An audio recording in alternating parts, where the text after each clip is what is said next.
যাওয়ার সুযোগ করে দিতে হবে, অবিলম্বে আমাদেরকে স্কুলে যাওয়ার সুযোগ করে দিতে হবে। We want justice. We want justice.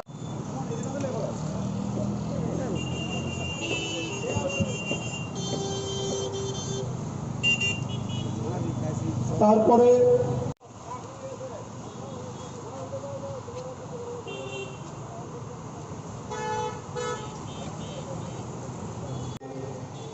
আমরা শ্রদ্ধাকে উৎপন্ন করব এবং তাদের স্মৃতির প্রতি আমরা গভর্নমেন্টকে জানাতে চাই যে আমরা চাকরি যেন আবার ফিরে পাই। আমরা অনেক দুঃখে কষ্ট আছে, আমাদের শিক্ষক শিক্ষিকা অনেক শিক্ষক শিক্ষিকার মৃত্যু হয়েছে, আমরা মৃত্যু মিছিল চাই না। অবস্থানে আসা আমাদের তো একটাই, আমাদের চাকরিটা দিয়ে দেওয়ার জন্য। আজকে আমরা 18 মাস ধরে কোনো বেতন নাই, কোনো রোজগার নেই, আমাদের ঘরে অসুস্থ মা বাবা এবং ছোটো ছোটো বাচ্চা, তাদের না পড়াশোনা করাতে পারছি, কিচ্ছু করতে পারছি না। এখন আমরা কী করবো, কোথায় যাব?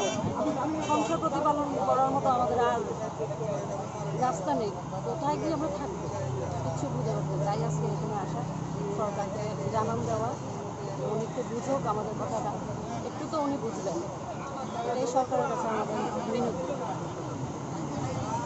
রাজ্য সরকার যদি স্থায়ী সমাধান না করে, কারণ আমাদের দেশে আমাদের চাকরি যায়নি, দেরিতে হলেও রাজ্যের বর্তমান শিক্ষামন্ত্রী তথা আইনমন্ত্রী উনি জেনেছেন আমাদের কোয়ালিফিকেশনের জন্য আমাদের চাকরি যায়নি।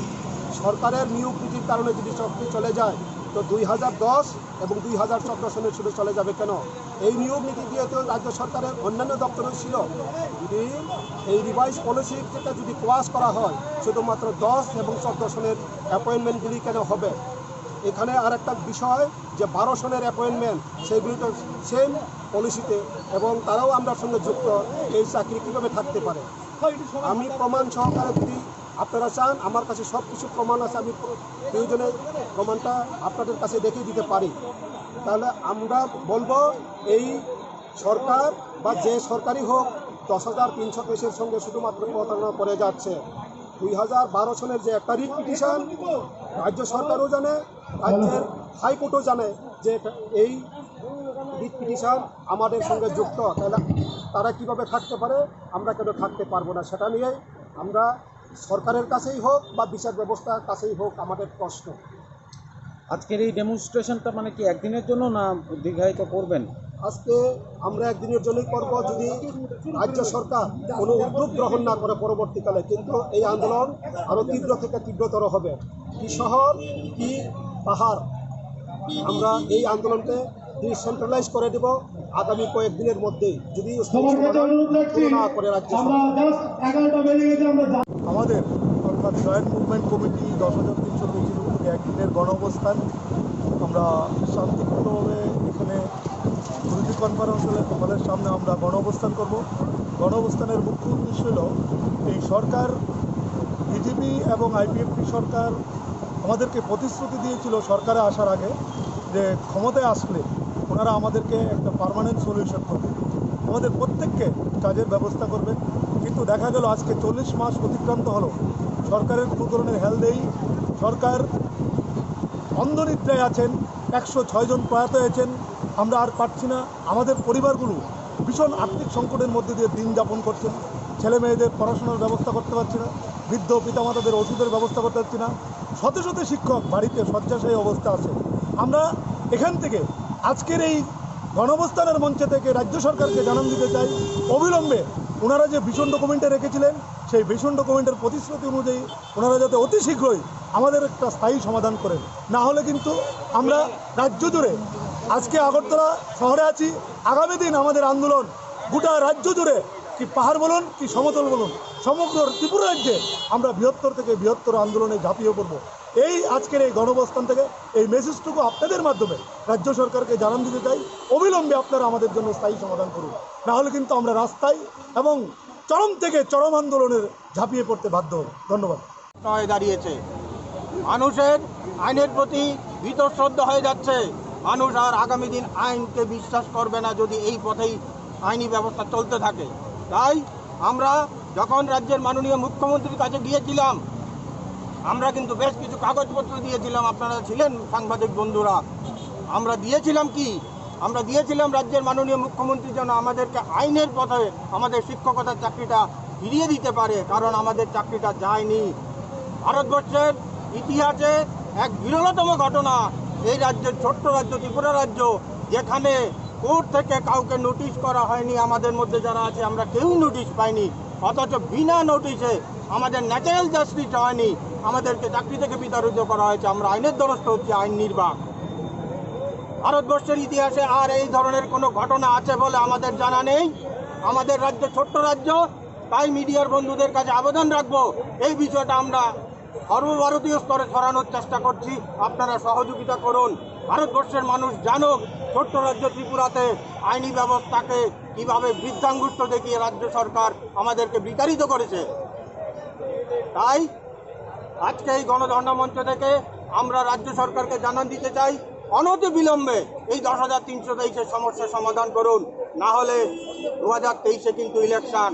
প্রত্যেকটা রাজনৈতিক দলের উদ্দেশ্যে একটা বক্তব্য থাকবে এই গণধর্ণা মঞ্চ থেকে আমাদের, যদি আপনারা ভাবেন 23-এর ইলেকশন 10,323-এর সমাধান না করে করবেন, তাহলে ভুল পথে হাঁটছেন আপনারা। 10,323-এর সমস্যার সমাধান আপনাদেরকে সবাই মিলে করতে হবে। কি বলুন বিরোধী দল, কি বলুন সরকারের দল, সবাই মিলে কিন্তু আপনাদের এই সমস্যার সমাধান করতে হবে, না হলে 10,323 কিন্তু 1 লক্ষ ভোটার নিয়ে বসে আছে। আমরাও জানি খেলা কিভাবে খেলতে হয়। সুতরাং আমাদের নিয়ে রাজনীতি করবেন না, নোংরামি করবেন না। প্রত্যেকটা রাজনৈতিক দলের কাছে আমরা অনুরোধ রাখছি, আপনারা মানবিক হন, মানবিক হয়ে এই সমস্যার সমাধান করার জন্য রাস্তায় নামুন। সরকারকে আবেদন করতে হলে আবেদন করুন, আমরা রাস্তায় আছি, আগামী দিন রাস্তায় থাকবো। ধন্যবাদ। Today, we 10,323 teachers have come here at Agartala to participate in one-day sit-in demonstration program called by Joint Movement Committee. Our program will be starting from 10 in the morning and will last till 5 in the evening. So, through this today's one-day sit-in demonstration program, we would like to convey a message to our state government to fulfill their vision document. You all know that in the pre-poll election, the state government, the BJP IPFT government, before they came to power, they have given the assurance that if they come to power, they will definitely solve the problem. The burning issue of this 10,323, they will solve immediately as they come to power after 2018 election. But what we have observed is that till now, the BJP IPFT government, they are into power. By now it is already 3.5 years.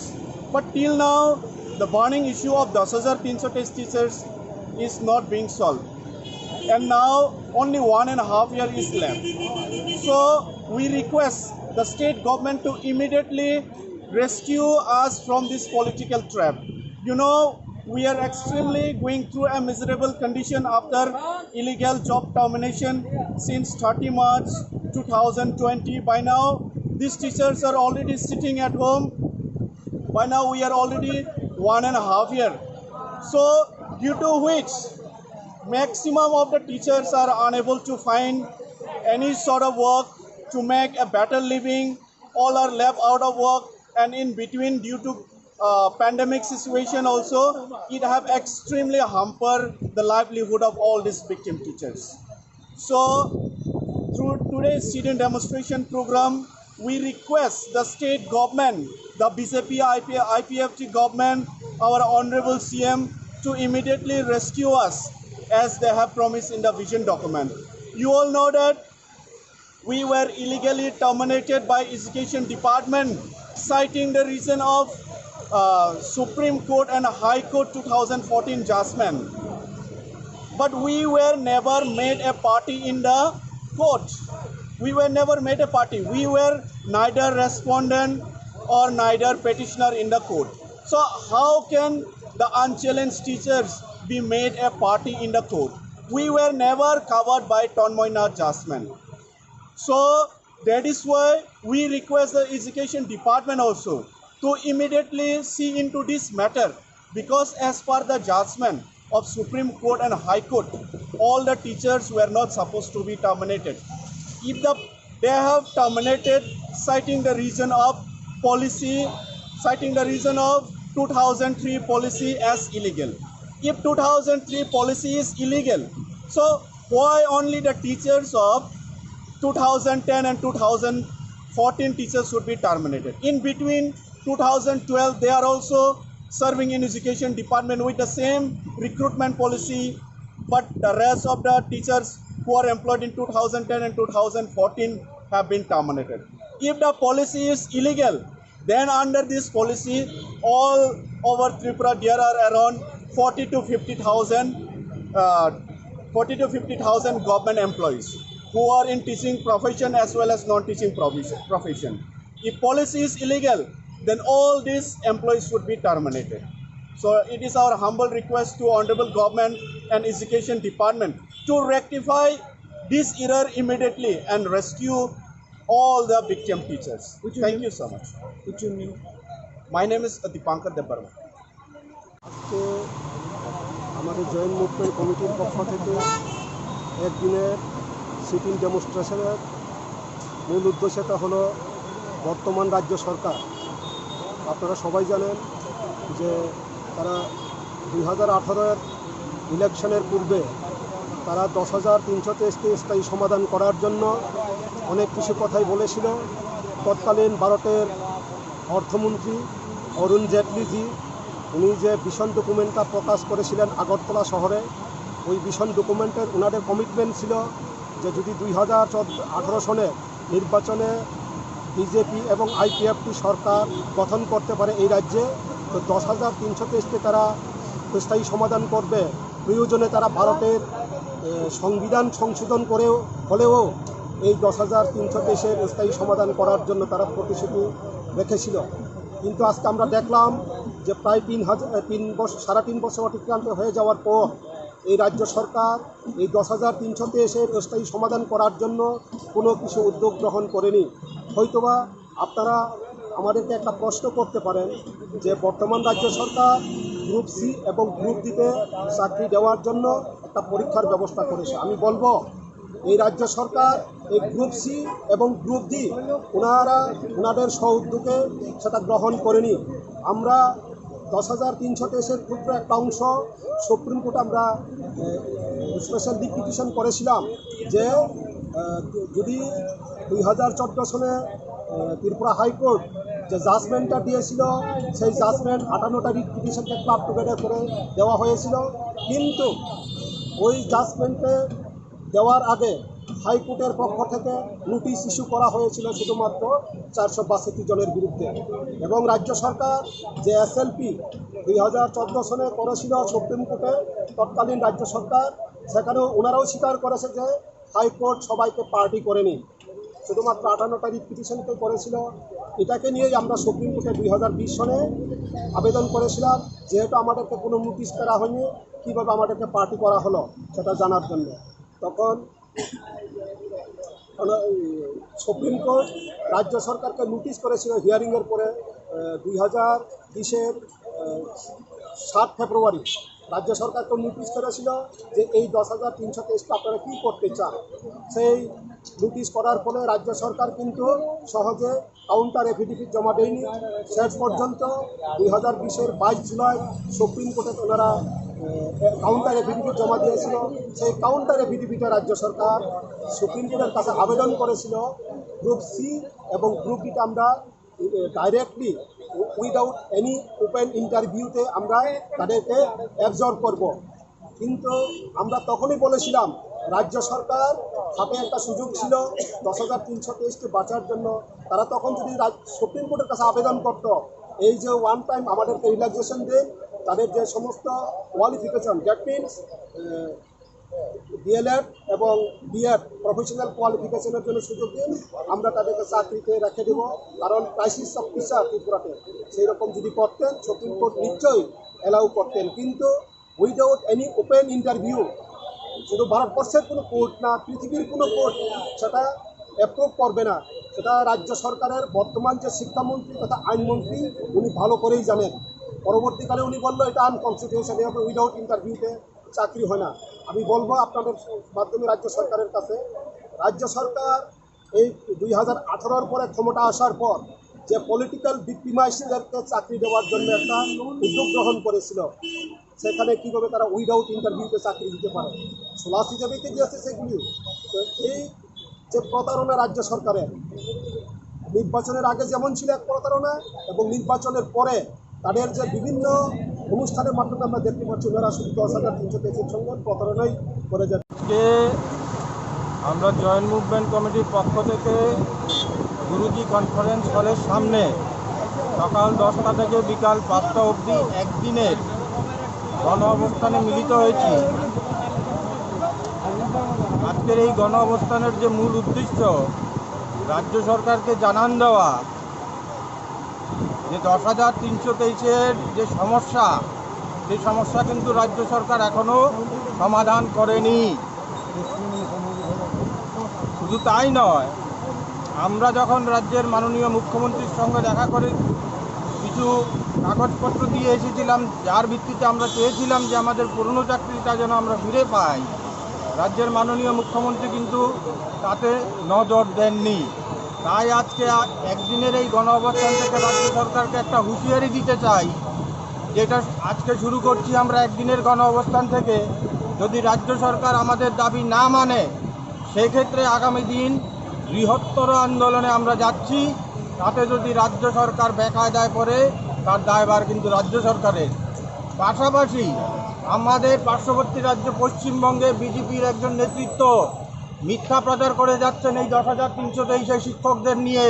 উনি বলছেন 13,000 পদে নাকি আমাদেরকে দেওয়া হয়েছে, আমরা নাকি চাকরি করছি। এই ধরনের অপপ্রচার বিজেপির তরফ থেকে পশ্চিমবাংলায় করছেন। আর রাজ্য সরকার এইদিকে 18 মাস বিনা বেতনে আমাদেরকে রেখে দিয়েছেন, কোনো নোটিশ দেননি, কোনো টার্মিনেশন লেটার আমাদেরকে দেয়নি। পাশাপাশি আমরা আরও একটা জিনিস এই গণ অবস্থান থেকে জানান দিতে চাই, আগামী দিন প্রয়োজনে আমরা আইনে যেমন দ্বারস্থ হচ্ছি, আইনের বিরুদ্ধেও লড়াই করতে বাধ্য হব, যতক্ষণ না পর্যন্ত আইন আমাদেরকে সঠিক ন্যায় বিচার দিচ্ছে। কারণ একই পলিসিতে অন্যরা যদি চাকরি করতে পারে, আমরা কেন করতে পারবো না? একই জাজমেন্টে থেকে যদি 537কে ত্রিপুরা হাইকোর্টের মাননীয় চিফ জাস্টিস বাঁচাতে পারেন, তাহলে অন্যরা কেন বাঁচবে না? তার উত্তর কিন্তু মাননীয় চিফ জাস্টিসকেও দিতে হবে। প্রয়োজনে আমরা হাইকোর্টের সামনেও ধর্নায় বসতে যেতে পারি যদি আমাদের দাবি না মানা হয়। কারণ কি, 18 মাস আমরা ধৈর্য ধরে বসেছিলাম যদি রাজ্য সরকার কোনো ব্যবস্থা করে, কিন্তু এখন দেখছি রাজ্য সরকার সম্পূর্ণ উল্টো পথে হাঁটছে। এই জায়গায় আমরা বসে থাকতে পারি না। এ রাজ্যের যদি জলজন্ত কোনো সমস্যা থেকে থাকে, সেটা হলো 10,323। যদি কোনো রাজনৈতিক দল ভাবেন যে আগামী 23-এর ইলেকশনে আপনারা জয়ী হবেন, তার জন্য কিন্তু আমাদের হয়ে যেতে হবে। তাই প্রত্যেকটা রাজনৈতিক দলকে আমরা হুঁশিয়ারি দিতে চাই, আগে 10,323-এর সমস্যার সমাধান করুন, তারপর 23-এর ইলেকশনের গল্প বলবেন। না হলে কিন্তু আমরা 23-এর ইলেকশনে একটা গুরুত্বপূর্ণ ভূমিকা নেব। কোন দিকে কি যাব এটা আমরা পরবর্তী সময়ে জানাবো। কিন্তু রাজ্যের সমস্ত রাজনৈতিক দলগুলোকে বলছি, আপনাদের ভূমিকা কিন্তু ন্যাক্কারজনক ভূমিকায় আছেন। আপনারা 10,323 নিয়ে আপনারা নির্বাক থাকতে পারেন না। বিশেষ করে বিরোধী দলগুলোর ভূমিকা কিন্তু ন্যাক্কারজনক ভূমিকা নিচ্ছেন। 10,323-এর 106 জন শিক্ষক শিক্ষিকা মারা গেছেন, বিরোধী দলনেতা কোথায়? ওনার মুখ থেকে কোনো ধরনের বক্তব্য আমরা কেন দেখতে পাই না? তাছাড়াও আরও অনেক বিরোধী দল আছেন, তারা কেন এগিয়ে আসছেন না? তারা কেন রাস্তায় নেমে আন্দোলন করছেন না? 10,323-কে এই সরকার চাকরি দিতেই হবে। তাই বলছি, সমস্ত রাজনৈতিক দলকে হুঁশিয়ারি দিয়ে বলতে চাই, আপনারা যদি 23-এর ইলেকশনের গল্প করতে চান, 10,323 কিন্তু একটা বড় সংখ্যা। 1 লক্ষ ভোটার কিন্তু 10,323-এর কাছে আছে। সুতরাং এইগুলো বিষয় চিন্তা করে আগামী দিন প্রত্যেকটা রাজনৈতিক দলকে অনুরোধ করব, আপনারা রাস্তায় নামুন, নেমে 10,323-এর সমস্যার সমাধান করুন। অন্যথায় আমরা রাস্তায় নামবো, তখন কিন্তু আপনারা আমাদেরকে আটকাতে পারবেন না। ধন্যবাদ। আপনারা তো তৃণমূলের প্রত্যেক নেতার সাথে কথা বলেছিলেন, আপনাদেরকে ডাকানো হয়েছিল, সেখানে কি আলোচনা হয়েছে? আমাদেরকে ডাকানো হয়েছিল বলে লাভ হবে না। ওরা আইনি বিষয়টা বুঝতে চেয়েছিলেন। আপনারা জানেন, আপনাদের পত্রপত্রিকায় উঠেছে যে পশ্চিমবাংলা যিনি আইনমন্ত্রী, উনি এই জাজমেন্টগুলো নিয়ে আমরা যখন কথা বলি এরা শুনতে পেয়েছে। তো উনি বুঝতে চেয়েছিলেন যে জাজমেন্টটাতে কি আছে। তখন ওনার কাছে একটা প্রতিনিধি দল যায় এবং জাজমেন্টগুলো নিয়ে আলোচনা করে, এবং উনি আমাদেরকে আশ্বস্ত করেছিলেন আগামী দিন আইনের পথে যে লড়াই, সেই লড়াইয়ে আমাদেরকে সহযোগিতা করবেন, কিন্তু এখন অবধি ওনার তরফ থেকে আমরা সঠিকভাবে কোনো কিছু পাইনি। যদি পাই তাহলে পরবর্তী সময় আমরা চিন্তা করবো এই বিষয়টা নিয়ে। তৃণমূলের তরফ থেকে ফের একবার আমরা জয়েন্ট মুভমেন্ট কমিটির পক্ষ থেকে গুরুজি কনফারেন্স হলের সামনে সকাল 10টা থেকে 5টা অবধি একদিনের গণ অবস্থান করছি। আমাদের যে মূল দাবি, যে আমাদের চাকরিটা যায়নি, সুপ্রিম কোর্ট তথা হাইকোর্টের যে জাজমেন্ট, এই জাজমেন্টকে ভুল ইমপ্লিমেন্ট করে আমাদেরকে রাজ্যের শিক্ষা দপ্তর বের করে দিয়েছে। টার্মিনেশনের কোনো কপি আজ অবধি আমরা পাইনি। সেই সুবাদেই আমরা আজকের এই গণ অবস্থান থেকে রাজ্য সরকারের কাছে আবারও আমরা আবেদন করব যে আমরা বিদ্যালয়ে ছিলাম, আমাদেরকে বিদ্যালয়ে যাওয়ার ব্যবস্থা করে দিন। যদি একই জাজমেন্টে থেকে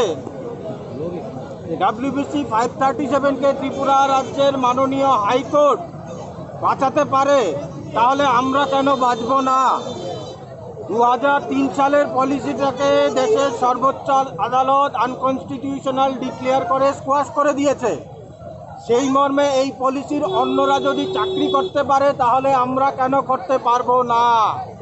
তৎকালীন সময়ে রাজ্য সরকার এই পিক অ্যান্ড চুজ পদ্ধতি ইউজ করে এই পলিসির আন্ডারে 10 সালের এবং 14 সালের শিক্ষকদেরকে বিতাড়িত করেছেন।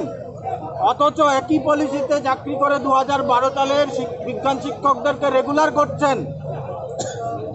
এই 2012 সালের বিজ্ঞান শিক্ষকদের মধ্যে 37 জন এমন শিক্ষক আছেন যারা এই পলিসিটাকে ত্রিপুরা হাইকোর্টে চ্যালেঞ্জ করেছিলেন তন্ময় নাথের কেসে।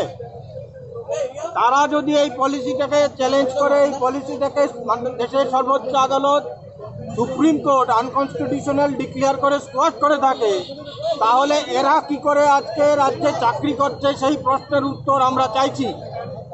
এবং এই প্রশ্নের উত্তর যতক্ষণ না পর্যন্ত দিচ্ছে এবং আমাদের সমাধান করে আমাদেরকে বিদ্যালয়মুখী না করছে, ততক্ষণ আমরা আন্দোলন চালিয়ে যাব। এই আন্দোলন সরকারের যতক্ষণ না করছে সরকারের বিপক্ষে আন্দোলন হবে। পাশাপাশি আমরা দেখছি আমাদের রাজ্যের হাইকোর্ট তথা দেশের সর্বোচ্চ আদালত সুপ্রিম কোর্টের দ্বারস্থ হচ্ছি আমরা বারবার, কিন্তু সেখান থেকেও আমাদেরকে কোনো সদুত্তর দেওয়া হচ্ছে না কোনো এক অজ্ঞাত কারণে। এই অজ্ঞাত কারণের যতক্ষণ না পর্যন্ত সুরাহা হচ্ছে আমরা আন্দোলন করে যাব। প্রয়োজনে আমরা হাইকোর্টের সামনেও বসবো। তাতে এখন আমাদের আর কোনো ভয় ভীতি নেই, কারণ 18 মাস ধরে বিনা দোষে আমরা কেন শাস্তি পাবো? 18 মাস ধরে আমরা কেন বেতন পাচ্ছি না? আমরা আইনের কাছে এই প্রশ্ন রাখছি, আমরা রাজ্য সরকারের কাছে এই প্রশ্ন রাখছি। যদি একই পলিসিতে আইনের কাছে প্রশ্ন হলো, একই পলিসিতে অন্যরা চাকরি করতে পারলে আমরা কেন করতে পারবো না? একই জাজমেন্টে থেকে যদি কিছু লোককে আপনি বাঁচিয়ে দিতে পারেন, তাহলে আমাদের ক্ষেত্রে কি দোষ হয়েছে? আইনের নজরে তো সবাই সমান, আইনের নজরে সবাই সমান। তাহলে আমাদের রাজ্যের হাইকোর্টের নজরে দুই চোখ দিয়ে দুই রকম কেন দেখা হচ্ছে? এই প্রশ্নটা আজকে আমরা এই রাজ্যবাসী এই 10,323-এর পক্ষে রাজ্যের আইনের কাছে আমরা রাখছি। পাশাপাশি রাজ্য সরকারের কাছে দাবি করছি, আপনারা কোন আইনে ওদেরকে বাঁচিয়ে রেখেছেন? দেশের সর্বোচ্চ আদালত যখন এই পলিসিটাকে স্কোয়াশ করেছে, তাহলে এই পলিসির আন্ডারে কেউই চাকরি করার কথা ছিল না। আর না হয় 127 নম্বর প্যারাকে মান্যতা দিয়ে যেভাবে 2012 সালের ওই 4 জন শিক্ষককে WBC 537-কে বাঁচিয়েছেন, সেই মর্মে 127 আমাদের জন্য কেন ইমপ্লিমেন্ট করা হবে না? আমরা তো কোনো নোটিশও পাইনি, এই 4 জন তো কোর্ট থেকে নোটিশও পেয়েছিল। সেই প্রশ্নের উত্তর দিতে হবে। যতক্ষণ না দিচ্ছে, আজকে আমরা একদিনের গণ অবস্থান করে হয়তো বাড়ি চলে যাব, কিন্তু আগামী দিনের যে আন্দোলন হবে, সেই আন্দোলন কিন্তু আমরা রাস্তা ছেড়ে উঠবো না। তাতে যদি পুলিশ প্রশাসন গুলি চালায়, তাতে আমরা গুলি খাবো, মৃত্যুবরণ করব, কিন্তু আমরা কিন্তু ছাড়ছি না। আমাদের দাবি থেকে এক চুলো লড়ছি না। আমাদেরকে আমাদের শিক্ষকতা ফিরিয়ে দিতে হবে। যে আইন হোক, রাজ্য সরকার হোক, তাতে আমাদের কিছু আসে যায় না, কিন্তু আমরা আমাদের দাবি থেকে নড়ছি না। আমাদের চাকরি যায়নি, ভুলবশত আমাদেরকে চাকরি থেকে বিতাড়িত করা হয়েছে। আমরা দেশের আইনের দ্বারস্থ হচ্ছি। আইন কোনো এক অজ্ঞাত কারণে বায়াসলি, আজকে আমি বলবো, ত্রিপুরা হাইকোর্ট বলুন, সুপ্রিম কোর্ট যে জাজমেন্টগুলো দিচ্ছে বারবার যাওয়ার পর, সেগুলো বায়াসড হয়ে দিচ্ছে।